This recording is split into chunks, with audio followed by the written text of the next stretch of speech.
amin'ny fifaliana indray ravako no hitsidiana ny tokantranontsika amin'ity andro an'io ity handray ny teny ny soratra masina izay omen'ny tompo antsika hivavaka isika. Andriamanitra rainay be fitiavano misaotranao amin'ny fonay rehetra sy ny sainay rehetra ary ny fanahinay rehetra izahay noho ny amin'izao herinandro vaovao omenao anay izao, herinandro ray nanavozanao Andriamanitra ny famondram-po sy ny fitiavanao, kanefa koa mbola fotoana hanomezanao ny teninao ho anay indray. Aza vao aty amponay ary tompo ny teninao izay hovakiana sy ho renesinay ankehitriny, ary eo ka ny fanainao masina hitantana anay mandrakariva. Amin'ny anaranao Jesosy Kristy tompo no anaovanay sy angatanay izany mivavaka izany. Amen. Ny mofinaina voalahatra ho antsika ry havako malala amin'ity andro anio ity dia izay hitantsika ao amin'ny Ezekiela 7:30 andininy voalohany hatramin'ny 4:40. Amin'ny anaran'ny tompo manao hoe: tao amiko ny tanan'i Jehova, ary ny fanahy no nitondran'i Jehova nivoaka, dia napetrany teo amin'ny loha safeny taolana aho, ary nitondra nandehandeha teo amin'ireo izy, ary indreo betsaka dia betsaka teny amin'ny loha-say ireo, ary indreo maina dia maina ireo. Ary ho Jehova tamiko, ry zanak'olona, moa mety ho velona ihany va ireto taolana ireto? Aho izao, Jehova tompo, ianao no mahalala. Dia ho indray izy tamiko, maminany amin'ireto taolana ireto, ka ataovy aminy hoe: ry taolamaina, mihaino ny tenin'i Jehova. Izao no lazain'i Jehova tompo amin'ireto taolana ireto: indro hasiko fofonaina ianareo ka ho velona, ary asiko ozatra ianareo ka hampaniriko nofo, ary hosaromako hoditra ianareo, ary asiko fofonaina ianareo ka ho velona, ka dia ho fantatrareo fa izaho no Jehova.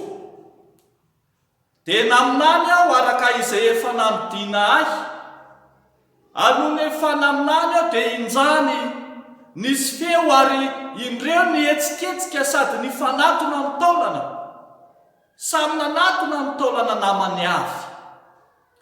Ary hitako fa indro naniry ny ozatra sy ny nofo, ary ny sarona hoditra izy, nefa tsy mbola nisy fofonaina tao aminy.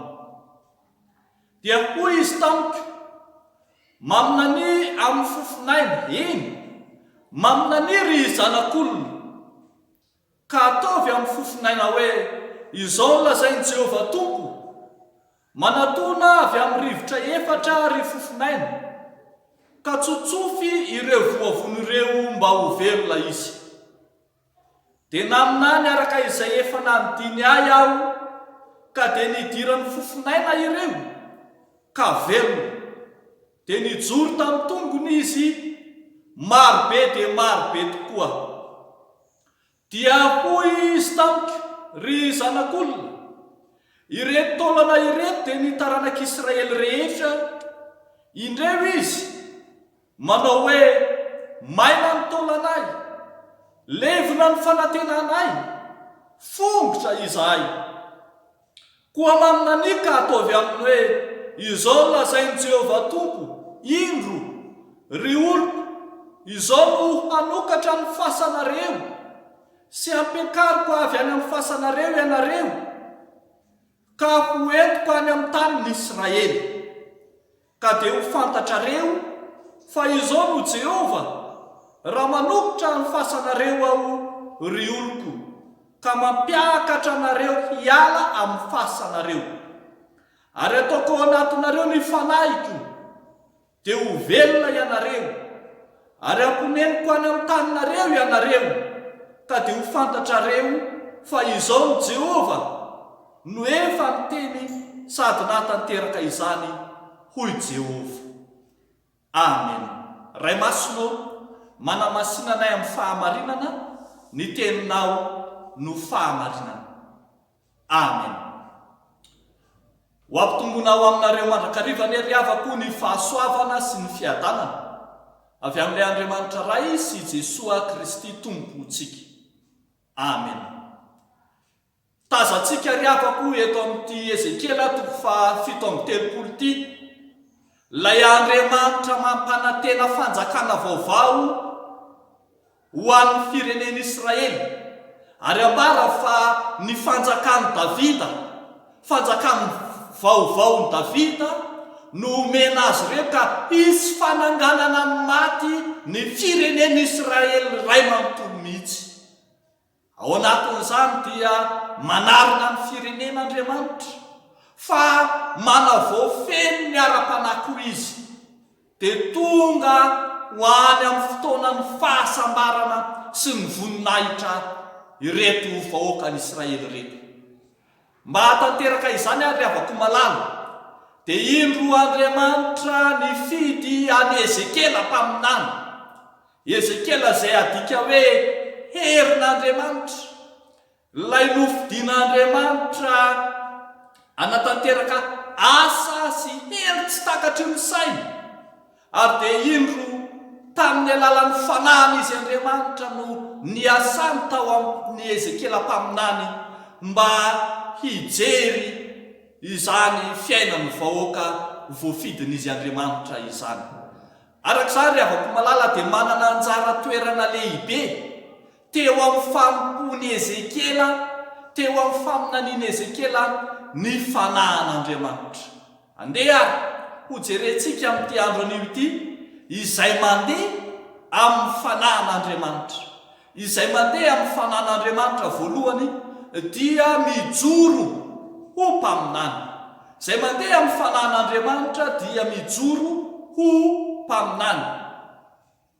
Inefatra miantaona no hitantsika eto amin'ity mofinaina ity.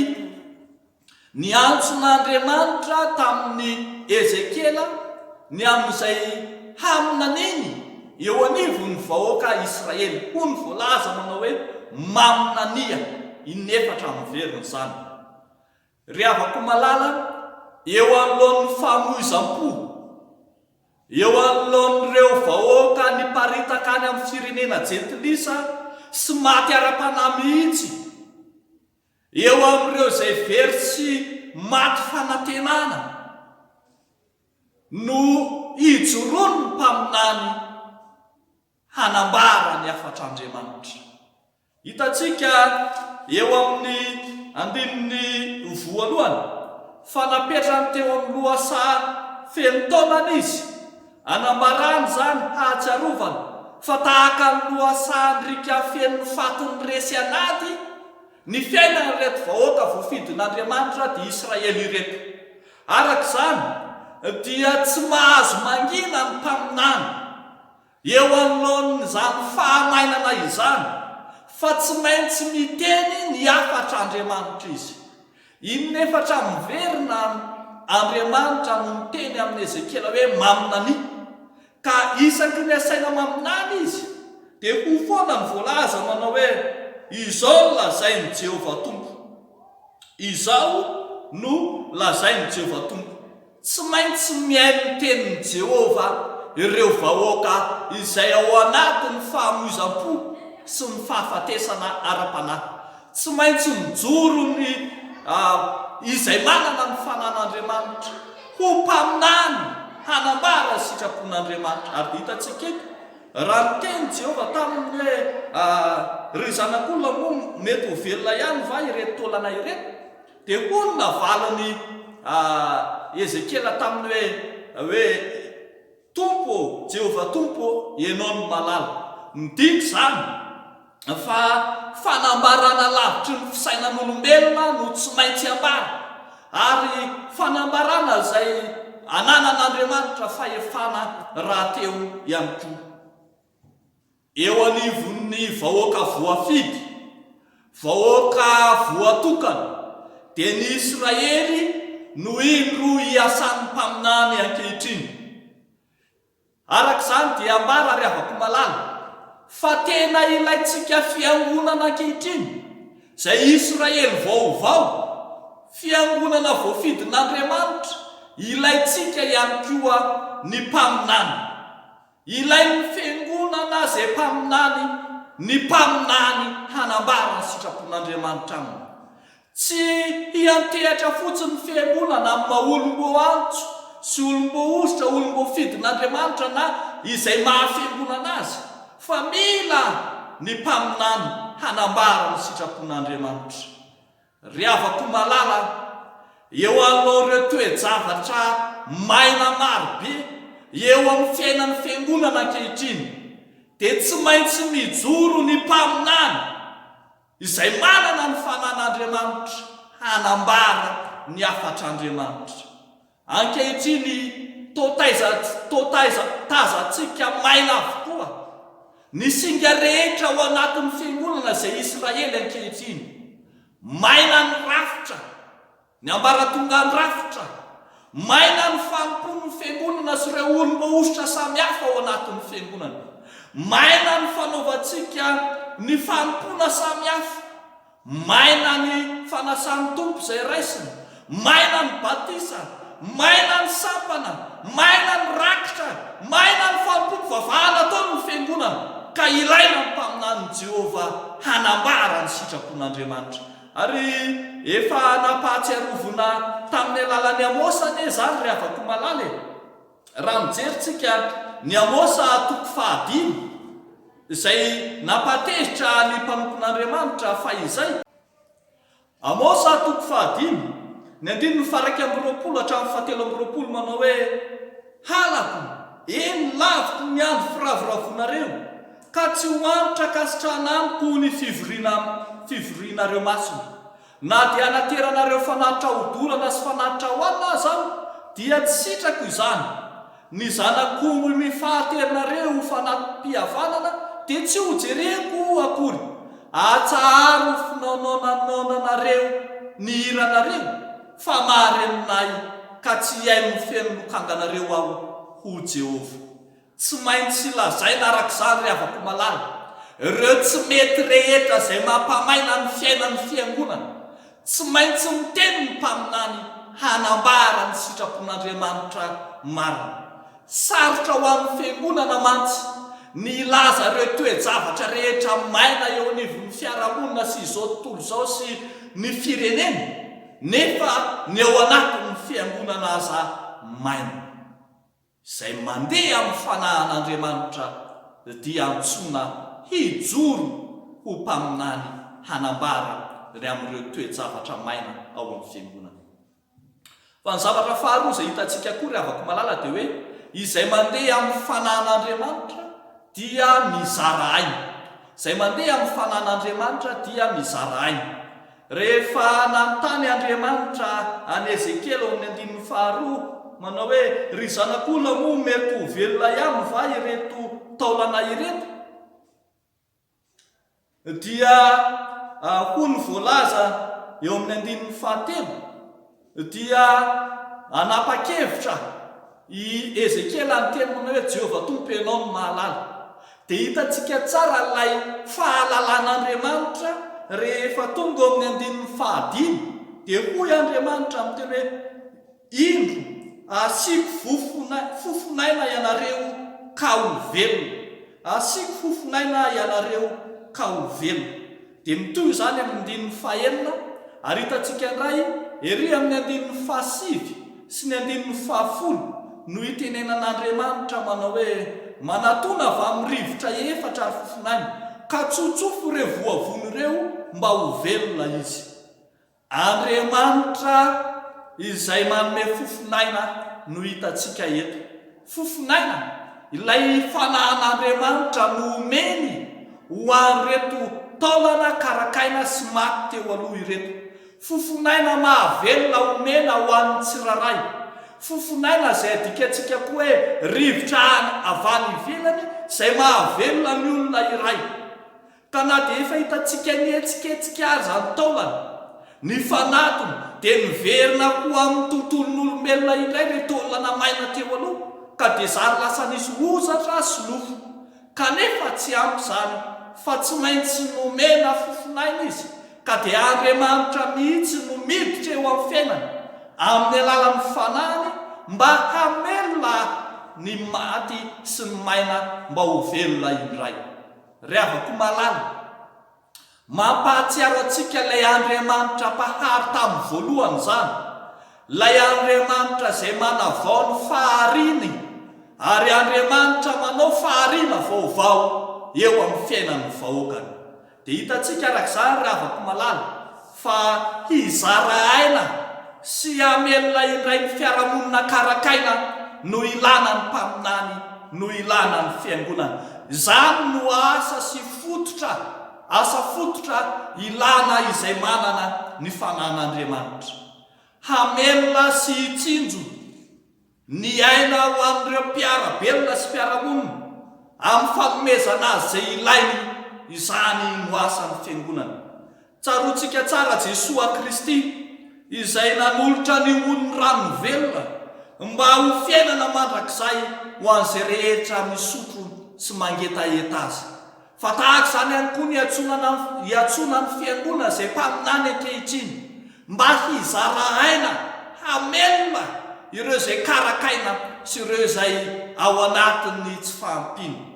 Adidin'ny fiangonana arak'izany no manolo tanana ho an'ny mpiara-belona amin'izay hahaveloman'ny olona. Fa mbola adidin'ny fiangonana ihany koa ny mamelona ara-panahy ka manangana ireo maty fahavelona rehetra, manangana maty ireo maty fanahy rehetra ao anatin'ny fiangonana. Ry havako malala, izay mandeha amin'ny fanahy dia mamelona ny hafa, mizara aina ary ahatonga azy ireny hanana aina vaovao. Fa raha ry havako malala, izay hitantsika amin'ity tenin'Andriamanitra ity, izay mandeha amin'ny fanahy dia manarina ny fiainan'ny hafa. Izay mandeha amin'ny fanahy dia manarina ny fiainan'ny hafa. Hitantsika izany manomboka amin'ny 1:10 hatramin'ny 4:10. Fa hoy ny voalaza ny 4:10 manao hoe: ary ataoko aminareo ny fanahiko dia ho velona ianareo, ary amponeniko any amin'ny taninareo ianareo ka dia ho fantatrareo fa izao Jehovah no efa niteny sady natanteraka izany ho Jehovah. Andriamanitra izay miasa amin'ny alalan'ny mpaminany dia Andriamanitra te hanorina sy hanarina indray ny rava.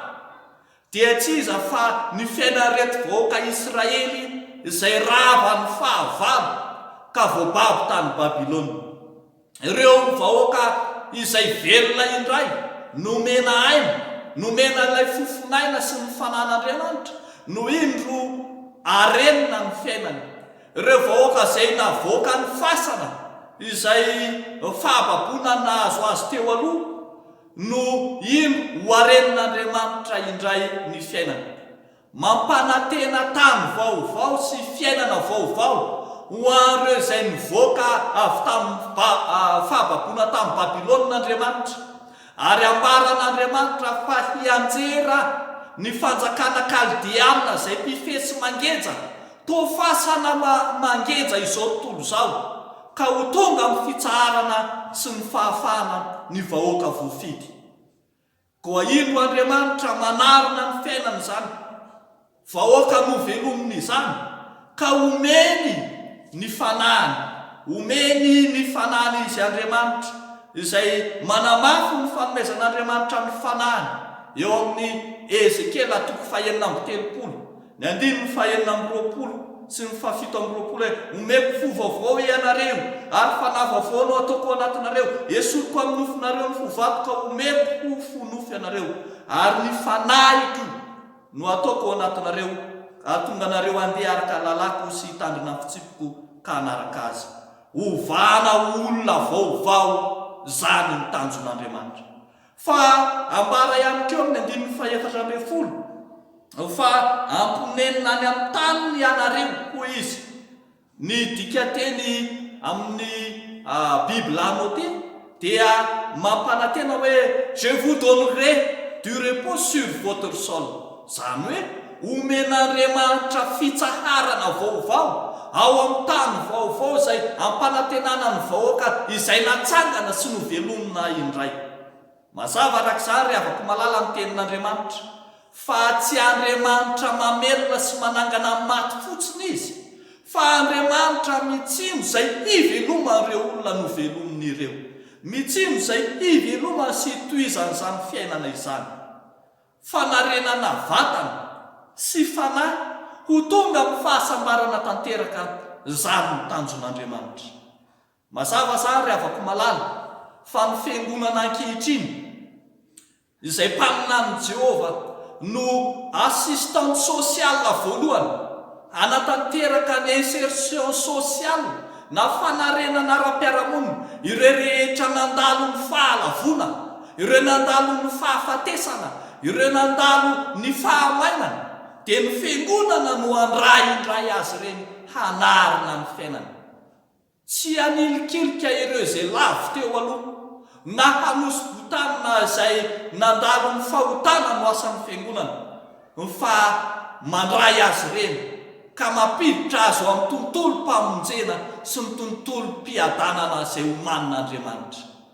Tsy manilika ireo izay resy amin'ny fiainana no asan'ny fiangonana, fa ny mitahiry sy mitazona azy ireny mba ho tamana ao anatin'ny fiangonana, amponina sy hanome fitsarana ho an'ny vahoaka ny Andriamanitra, ary ny fiangonana no lalana iray hametrahana izany fitsarana izany. Hoy Jesosy mantsy miteny manao hoe mankanesa ety amiko ianareo rehetra miasa fatratra sy mavesatra entana, fa izao hanome anareo fitsarana.